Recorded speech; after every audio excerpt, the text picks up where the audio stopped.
26 नवंबर 2008 के हमलों के बाद यह भारत में हुई किसी आतंकवादी हमले में मारे गए आम नागरिकों की संख्या की दृष्टि से सबसे गंभीर घटना है। पहलगाम का हमला अत्यधिक बर्बरतापूर्ण था, जिसमें वहां मौजूद लोगों को करीब से और उनके परिवारों के सामने सिर पर गोली मारी गई। हत्या के इस तरीके से परिवार के सदस्यों को जानबूझकर आघात पहुंचाया गया। साथ ही उन्हें यह नसीहत भी दी गई कि वे वापस जाकर इस संदेश को पहुंचा दें। यह हमला स्पष्ट रूप से जम्मू और कश्मीर में बहाल हो रही सामान्य स्थिति को बाधित करने के उद्देश्य से किया गया था। चूंकि पर्यटन फिर से अर्थव्यवस्था का मुख्य आधार बन रहा था, इस हमले का मुख्य उद्देश्य इसे प्रतिकूल रूप से प्रभावित करना था। पिछले वर्ष आप सभी जानते हैं 2.25 करोड़ से अधिक पर्यटक कश्मीर आए थे। इस हमले का मुख्य उद्देश्य इसलिए संभवतः यह था कि इस संघ राज्य क्षेत्र में विकास और प्रगति को नुकसान पहुंचाकर इसे पिछड़ा बनाए रखा जाए और पाकिस्तान से लगातार होने वाले सीमा पार आतंकवाद के लिए उपजाऊ जमीन बनाने में सहायता की जाए। हमले का यह तरीका जम्मू और कश्मीर और शेष राष्ट्र दोनों में सांप्रदायिक दंगे भड़काने के उद्देश्य से भी प्रेरित था। इसका श्रेय सरकार और भारत के सभी नागरिकों को दिया जाना चाहिए कि इन प्रयासों को विफल कर दिया गया। एक समूह ने खुद को रेजिस्टेंस फ्रंट TRF कहते हुए इस हमले की जिम्मेदारी ली है। यह समूह संयुक्त राष्ट्र द्वारा प्रतिबंधित पाकिस्तानी आतंकवादी समूह लश्कर-ए-तैयबा से जुड़ा हुआ है। यह उल्लेखनीय है कि भारत ने मई और नवंबर 2024 में संयुक्त राष्ट्र की 1267 कमेटी की सैंक्शंस मॉनिटरिंग टीम को अर्धवार्षिक रिपोर्ट प्रस्तुत की थी, जिसमें TRF के बारे में साफ इनपुट दिए गए थे। इससे पाकिस्तान स्थित आतंकवादी समूहों के लिए कवर के रूप में TRF की भूमिका सामने आई थी। इससे पहले भी दिसंबर 2023 में भारत ने इस टीम को लश्कर-ए-तैयबा और जैश-ए-मोहम्मद के बारे में सूचित किया था, जो TRF जैसे छोटे आतंकवादी समूहों के माध्यम से अपनी गतिविधियों को संचालित कर रहे हैं। इस संबंध में 25 अप्रैल को UN सिक्योरिटी काउंसिल प्रेस वक्तव्य में TRF के संदर्भ को हटाने के लिए पाकिस्तान के दबाव पर भी ध्यान दिया जाना चाहिए। पहलगाम आतंकवादी हमले की जांच से पाकिस्तान के साथ आतंकवादियों के संपर्क उजागर हुए हैं। रेजिस्टेंस फ्रंट द्वारा किए गए दावे और लश्कर-ए-तैयबा से ज्ञात सोशल मीडिया हैंडल द्वारा इसको रीपोस्ट किया जाना इसकी पुष्टि करता है। चश्मदीद गवाहों और विभिन्न जांच एजेंसियों को उपलब्ध अन्य सूचनाओं के आधार पर हमलावरों की पहचान भी हुई है। हमारी इंटेलिजेंस ने इस टीम के योजनाकारों और उनके समर्थकों की जानकारी जुटाई है। इस हमले की रूपरेखा भारत में सीमा पार आतंकवाद को अंजाम देने के पाकिस्तान के लंबे ट्रैक रिकॉर्ड से भी जुड़ी हुई है, जिसके लिखित और स्पष्ट दस्तावेज उपलब्ध हैं। पाकिस्तान दुनिया भर में आतंकवादियों के लिए एक शरण स्थल के रूप में पहचान बना चुका है। यहां अंतर्राष्ट्रीय स्तर पर प्रतिबंधित आतंकवादी सजा पाने से बचे रहते हैं। इसके अलावा पाकिस्तान ने इस मुद्दे पर विश्व और फाइनेंशियल एक्शन टास्क फोर्स जैसे अंतर्राष्ट्रीय मंचों को जानबूझकर गुमराह करने के लिए भी जाना जाता है। साजिद मीर का मामला, जिसमें इस आतंकवादी को पाकिस्तान ने मृत घोषित कर दिया था और फिर अंतर्राष्ट्रीय दबाव के परिणाम स्वरूप वो जीवित पाया गया, इसका सबसे स्पष्ट उदाहरण है। यह स्वाभाविक है कि पहलगाम में हुए इस हमले से जम्मू और कश्मीर के साथ साथ भारत के अन्य भागों में भी आक्रोश देखा गया। हमलों के बाद भारत सरकार ने स्वाभाविक रूप से पाकिस्तान के साथ संबंधों को लेकर कुछ कदम उठाए। आप सभी उन निर्णयों से अवगत हैं जिसकी घोषणा 23 अप्रैल को की गई थी। तथापि यह आवश्यक समझा गया कि 22 अप्रैल के हमले के अपराधियों और उनके योजनाकारों को न्याय के कटघरे में लाया जाए। हमलों के एक पखवाड़े के बाद भी पाकिस्तान द्वारा अपने क्षेत्र या अपने नियंत्रण वाले क्षेत्रों में आतंकवादियों की इंफ्रास्ट्रक्चर के विरुद्ध कार्यवाही करने के लिए कोई स्पष्ट कदम नहीं उठाया गया है। उल्टे वो इनकार करने और आरोप लगाने में ही लिप्त रहा है। पाकिस्तान आधारित आतंकवादी मॉड्यूल्स पर हमारी खुफिया निगरानी ने संकेत दिया है कि भारत के विरुद्ध आगे भी हमले हो सकते हैं। अतः इनको रोकना और इनसे निपटना दोनों को बेहद आवश्यक समझा गया। आज सुबह, जैसा कि आपको ज्ञात होगा, भारत ने इस तरह के सीमा पार हमलों का जवाब देने और उन्हें रोकने तथा उनका प्रतिरोध करने के अपने अधिकार का प्रयोग किया है। यह कार्यवाही नपीतुली, नॉन एस्केलेटरी, आनुपातिक और जिम्मेदारीपूर्ण है।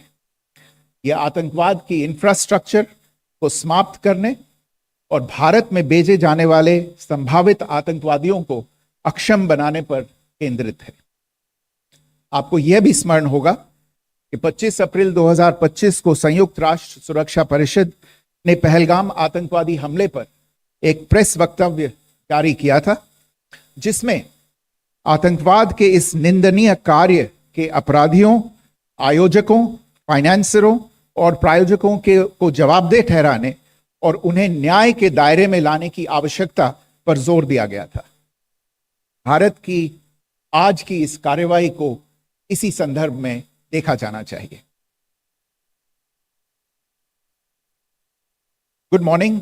Thank you all for joining this briefing.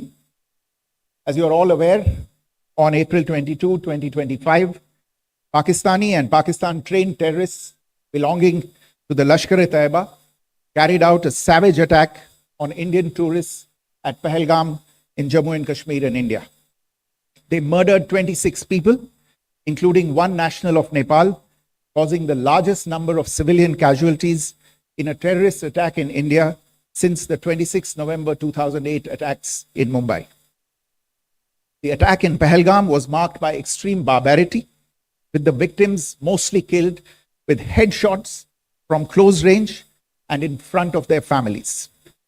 Family members were deliberately traumatized through the manner of the killing, accompanied by the exhortation that they should take back the message.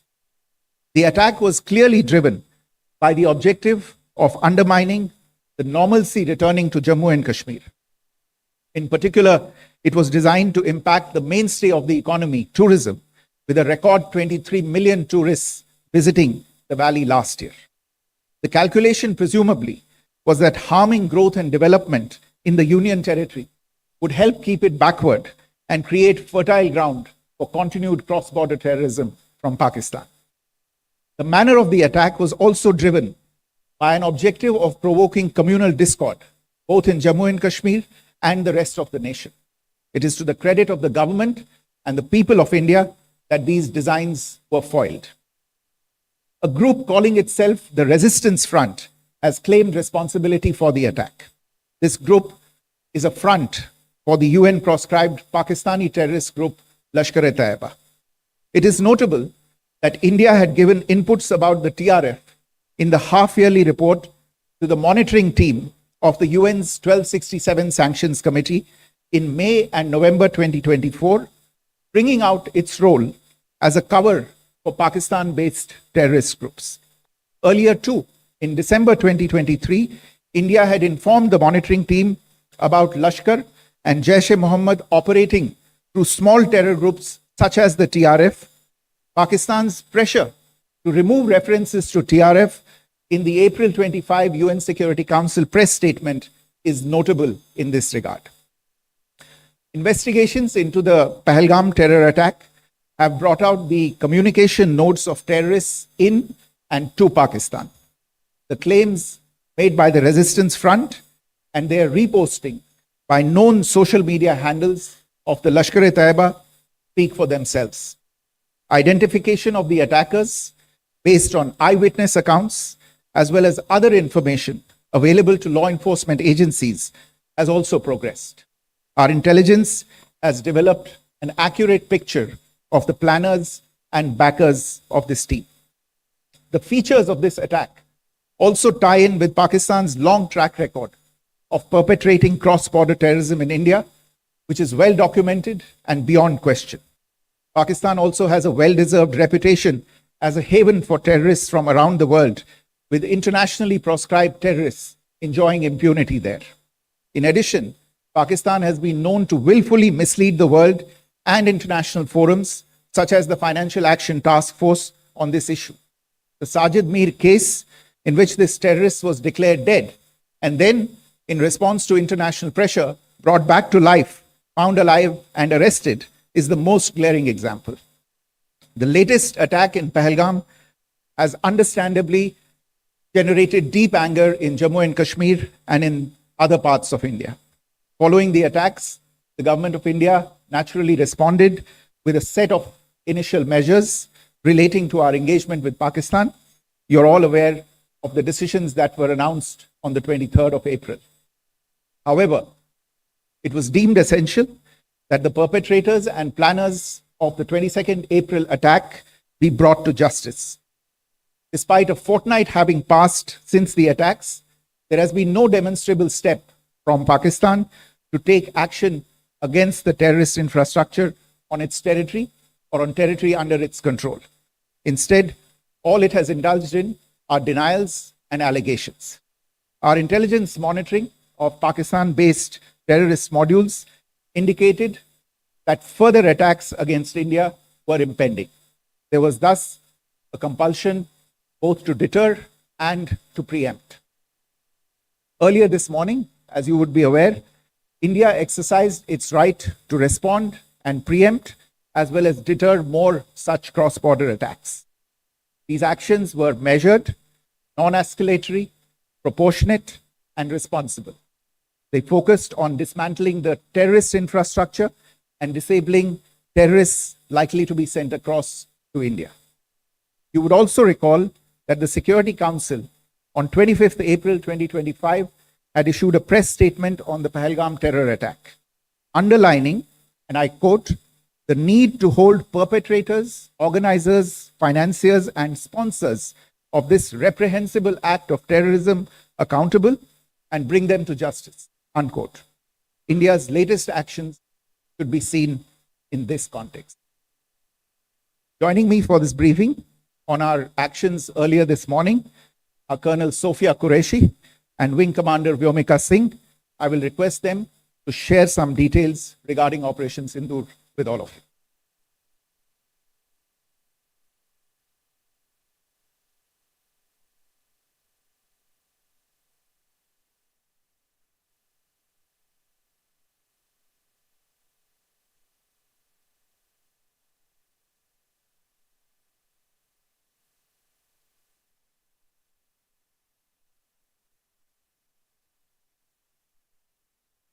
प्रभात देवियों और सज्जनों, मैं colonel Sophia Qureshi और मेरे साथ wing commander Vyomika Singh आज आपको 6 से 7 मई 2025 की रात 1:05 से 1:30 बजे के बीच भारतीय सशस्त्र बलों द्वारा अंजाम दिए गए ऑपरेशन सिंदूर के बारे में जानकारी देंगे।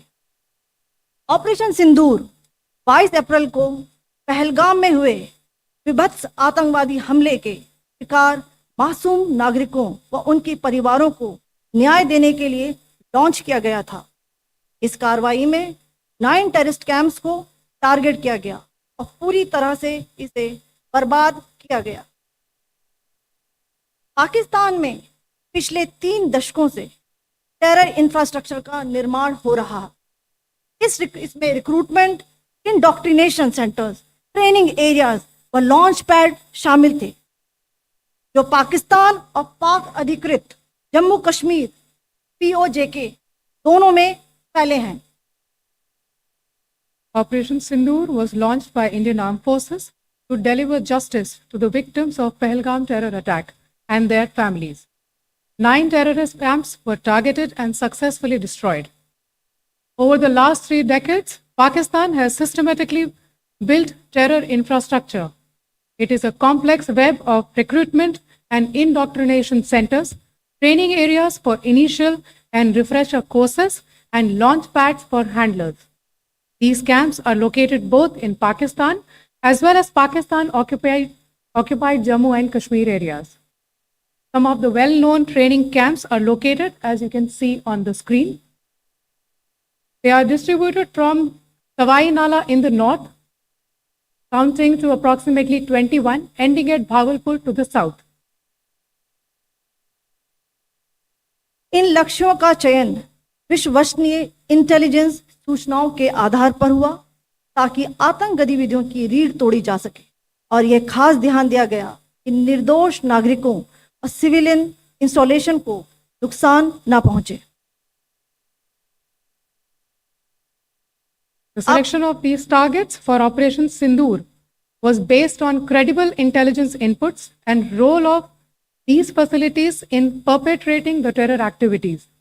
The locations were so selected to avoid damage to civilian infrastructures and loss of any civilian lives. This was done with due diligence, and the camps selected for targeting and their engagement will now be shown to you one by one. POJK के targets मैं आपको बताना चाहूंगी। सबसे पहले सवाई नाला camp Muzaffarabad, जो कि POJK के लाइन ऑफ कंट्रोल से 30 किलोमीटर दूर है। यह एक लश्कर तोयबा का ट्रेनिंग सेंटर था। 20 अक्टूबर 2024 सोनमर्ग, 24 अक्टूबर 24 गुलमर्ग, 22 अप्रैल 2025 पहलगाम, इन हमलों के आतंकियों ने यहीं से प्रशिक्षण लिया था। सैयदना बिलाल कैंप जफराबाद, यह एक जैश ए मोहम्मद का स्टेजिंग एरिया है। यह हथियार, विस्फोटक और जंगल सर्वाइवल ट्रेनिंग का केंद्र भी था। गुलपुर कैंप कोटली, यह LOC से 30 किलोमीटर दूर था।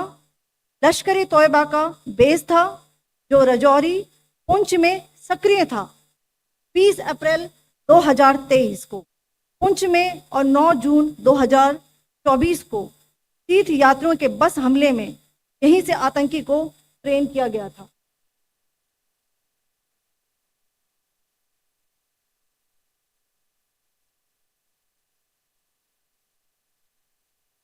बरनाला कैंप भिंबर, ये LOC से 9 किलोमीटर दूर है।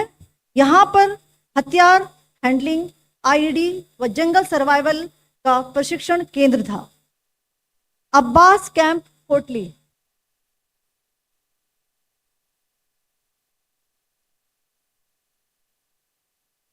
यह LOC से 13 किलोमीटर दूर है। लश्कर तोयबा का फिदाइन यहाँ तैयार होता था। इसकी कैपेसिटी 15 टेररिस्ट को ट्रेन करने की थी।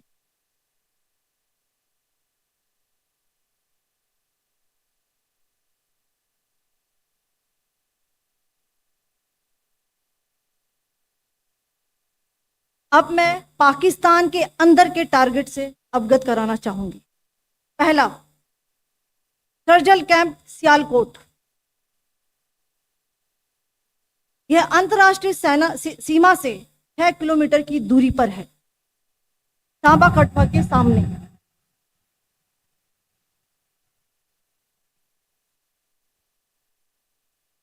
मार्च 2025 में जम्मू एंड कश्मीर पुलिस के 4 जवानों को जो हत्या की गई थी, उन आतंकवादियों को इसी जगह पर ट्रेन किया गया था।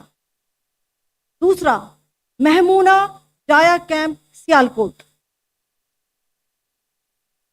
यह 18 से 12 किलोमीटर IB से दूर था। हिजबुल मुजाहिदीन का बहुत बड़ा कैंप था। यह कठुआ जम्मू क्षेत्र में आतंक फैलाने का नियंत्रण केंद्र था। पठानकोट एयरफोर्स बेस पर किया गया हमला भी इसी कैंप से प्लान और डायरेक्ट किया गया था। मरकज ताइबा मुरीद के, यह IB से 18 से 25 किलोमीटर दूरी पर है। 2008 के मुंबई हमले के आतंकी भी यहीं से प्रशिक्षित हुए थे।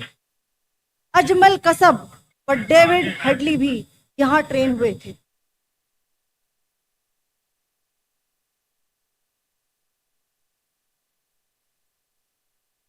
ये दूसरा आया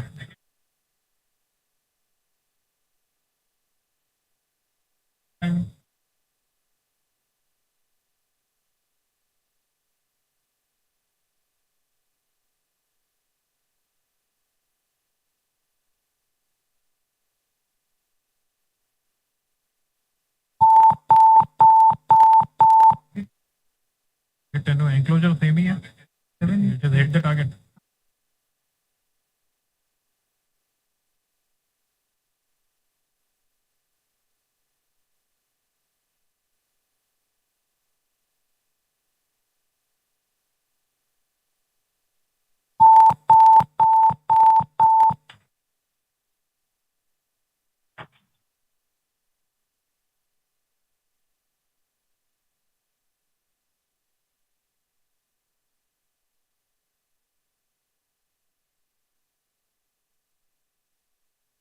मरकज सुभान अल्लाह भावलपुर ये इंटरनेशनल बाउंड्री से 100 किलोमीटर दूर है.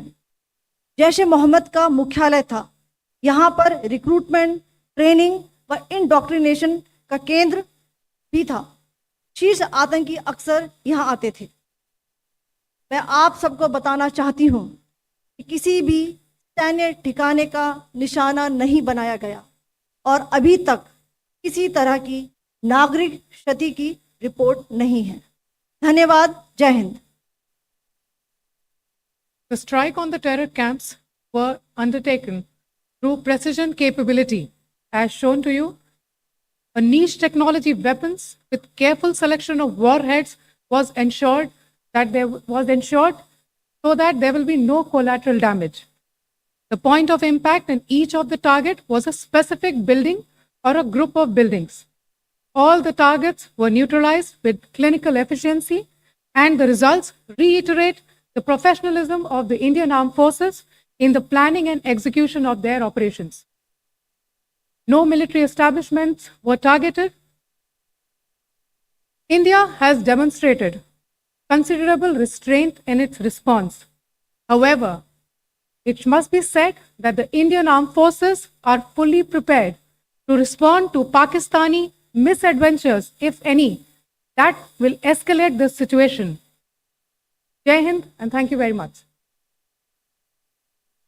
Ladies and gentlemen, friends in the media, I ask your indulgence today in view of the fact that this is still an evolving situation. We will therefore not be able to take questions and answers today, but we will come back for more updates and more briefings shortly. Thank you all very much for joining us this morning. Thank you.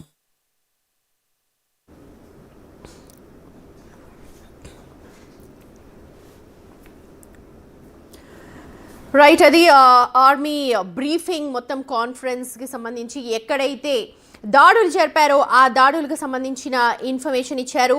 మొత్తం 9 ప్రాంతాల్లో కేవలం ఇక్కడ మనం అర్థం చేసుకోవాలి, మళ్ళీ చెప్తూ ఉన్నాం, కేవలం ఉగ్రవాద స్థావరాలు మాత్రమే టార్గెట్గా ఈ దాడులు జరిగాయి. చాలా క్లియర్గా చెప్పారు. సామాన్య పౌరులు కానీ లేకపోతే మిలిటరీ బేసెస్ని కూడా మేము ఎక్కడ టార్గెట్ చేయలేదు. కేవలం ఉగ్రవాదుల్ని పెంచి పోషిస్తున్న ఉగ్రవాద ఫ్యాక్టరీలైన ఉగ్రవాద స్థావరాలను మాత్రమే టార్గెట్ చేశాము. మర్కజ్ సుబానల్లా బావల్పూర్, అలాగే మర్కజ్ తైబా మురిట్కే, సర్జల్ తెహ్రాన్ కలాన్, మెహమూనా జోయా, మర్కజ్ అల్హే హైదత్, మర్కజ్ అబ్బాస్ కోట్లీ, మస్కర్ రహీల్ షాహిద్ కోట్లీ, షావాయి నలా క్యాంప్, ముజఫరాబాద్, సైదానా బిలాల్ క్యాంప్. ఈ క్యాంప్స్ మీద ఎక్కడైతే ఉగ్రవాదుల్ని పెంచి పోషిస్తూ ఉగ్రవాదుల్ని ట్రైన్ చేస్తున్నారో, ఉగ్రవాదులని పురుడుపోయిస్తున్నారో, కొత్త సంస్థలు వెలుస్తున్నాయో ఆ క్యాంప్ల మీద మాత్రమే ఆర్మీ టార్గెట్ చేసింది అని చెప్పి ఆర్మీ చీఫ్స్ కావచ్చు లేకపోతే దానికి సంబంధించిన అధికారులు ఇప్పుడే కాన్ఫరెన్స్లో కూడా మనకు చెప్పారు. భారత క్షిపణి దాడులు జరిపింది ఈ రోజు తెల్లవారుజామున 1 గంట ప్రాంతంలో, అంటే 1 గంట నుంచి 2 గంటల మధ్య ప్రాంతంలో. పాకిస్తాన్ ఒక్కసారిగా ఉలిక్కిపడింది. ఇప్పుడు పెహల్గాం దాడికి దేశవ్యాప్తంగా ఆగ్రహ జ్వాలలు పెల్లుబికిన విషయం మనకు తెలిసిందే. అప్పటి నుంచి కూడా ప్రతీకారేచ్ఛతో ప్రతి భారతీయుడు రగిలిపోతూ ఉన్నాడు. ఇవాళ జరిపిన దాడితో ప్రతి ఒక్కరు కూడా సెల్యూట్ చేస్తున్నారు మన ఆర్మీకి, మన పర్సనాలిటీకి. ఎందుకంటే భారతదేశం ఇక్కడ సామాన్య పౌరుల్ని టార్గెట్ చేయలేదు, అదే మన అధికారులు కూడా చెప్తూ ఉన్నారు.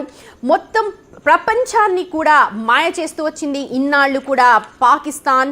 మేము ఉగ్రవాదుల్ని పెంచి పోషించము, మేము ఉంచము అని చెప్పింది. కానీ సాజిద్ లాంటి ఉగ్రవాదుల్ని అక్కడ దాచిపెట్టింది. సాజిద్ లాంటి ఉగ్రవాదులు చనిపోయారని చెప్పి కూడా బుకాయించింది. కానీ గ్లోబల్ ప్రెషర్, ఎక్కడైతే ప్రపంచ దేశాలన్నీ కూడా ఒత్తిడి చేయడంతో సాజిద్ బతికే ఉన్నాడు అన్న విషయాన్ని చూపించింది. ఇదే ఒక చిన్న ఎగ్జాంపుల్గా చూడొచ్చు. ఉగ్రవాద సంస్థల్ని, ఉగ్రవాదుల్ని కూడా పెంచి పోషించడానికి పాకిస్తాన్ ఎన్నో ఏళ్ల నుంచి అక్కడ స్థావరాలు ఏర్పాటు చేసుకుని ఉంది. ఉగ్రవాదాన్ని పెంచి పోషించింది. ఇదే ఇప్పుడు దాని పాలిట శాపంగా పరిణమించింది. ఇవాళ ఆపరేషన్ సింధూర్తో భారత ప్రభుత్వం ఒక చిన్న శాంపిల్ మాత్రమే, ఇది పెద్ద మహాసముద్రంలో ఒక చిన్న నీటి బొట్టు లాగా ఆపరేషన్ సింధూర్ని చేపట్టింది. దీనికే అతలాకుతలమైపోతోంది పాక్. మేకపోతు గాంభీర్యాలు ప్రదర్శిస్తున్నప్పటికీ కూడా లోపల గజగజ వణికిపోతోంది. ఇందాక మనకు అధికారులు కూడా చూపించారు ఎలాగ బేస్ క్యాంప్స్ని మొత్తం నిఘా వ్యవస్థతో ఈ 10-14 రోజుల పాటు కూడా ఇంటెలిజెన్స్ వ్యవస్థ కావచ్చు, నిఘా వ్యవస్థ కావచ్చు, సాక్ష్యాధారాలు, ప్రత్యక్ష సాక్షుల దగ్గర నుంచి తీసుకున్న పూర్తి కథనాలు అన్నీ కూడా తీసుకొని కేవలం బేస్ క్యాంప్స్ ఏవైతే ఉన్నాయో ఉగ్రవాద స్థావరాలను రౌండప్ చేసి టార్గెట్ ఓరియంటెడ్గా ఈ దాడులు జరిపింది. ఇప్పుడు ప్రతీకారేచ్ఛతో రగిలిపోతున్న ప్రతి భారతీయుడు కూడా కాస్త శాంతించారు. అయితే మిగిలిన దేశాలన్నీ కూడా సంయమనం పాటించాలి అని చెప్పి సూచనలు అయితే చేస్తున్నాయి. నిజంగా భారత్ కయ్యానికి కాలు దువ్వట్లేదు, కానీ ఈ కయ్యానికి ముందుగా కాలు దువ్వింది మాత్రం ఇక్కడ పాకిస్తాన్ అని వాళ్ళందరూ కూడా గుర్తుపెట్టుకోవాలి. భారత ప్రభుత్వం ఎప్పుడు కూడా పొరుగు వారితో సఖ్యతతో ఉండాలి అని చెప్పే కోరుకుంటుంది. ఈ నేపథ్యంలోనే ఇన్నేళ్లు, ఇక్కడ నేను నొక్కి వక్కాణిస్తున్నాను, ఇన్నేళ్ల పాటు అంటే 3 పదులు దాటిన తర్వాత 1971 తర్వాత ఇవాళ మనం మళ్ళీ పాకిస్తాన్ లోపలికి చొరబడి దాడి చేశాం. అంటే ఇన్నేళ్ల పాటు కూడా మనం సంయమనం పాటించాము అనే చెప్పాలి. ఇవాళ పాకిస్తాన్ ఏదైతే పెహల్గాం దాడి జరిపిందో దానిని ఇప్పుడు రక్తపు మరకగా చూస్తూ ఉన్నాము. దాన్ని ఇక సహించేది లేదు అంటూ ఇప్పుడు భారత ప్రభుత్వం తగిన ధీటుగా సమాధానం చెప్తోంది. అలాగే ఇప్పుడు భారత ప్రభుత్వానికి ప్రతి ఒక్కరు సెల్యూట్ చేస్తున్నారు, మన ఆర్మీకి సెల్యూట్ చేస్తున్నారు. వీఆర్ విత్ యూ ఆర్మీ అంటూ ఉన్నారు.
ना बम कैसे आ रही है वहां से।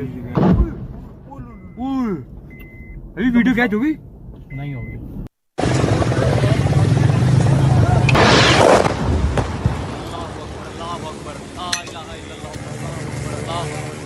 खाली करवा ली भाई। ये नुकसान, ये 9 नंबर, ये मस्जिद तैयबा मरकज उमरकरा के अंदर ये नुकसान है।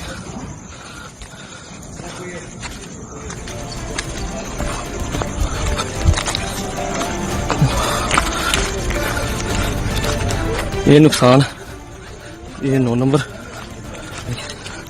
ये मस्जिद तैयबा मरकज उमरकरा के अंदर ये नुकसान है।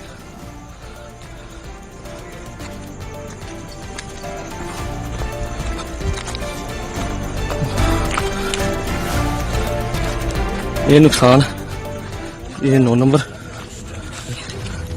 ये मस्जिद तैयबा मरकज उमरकरा के अंदर।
ఎస్ జై హింద్. నేను అశోక్.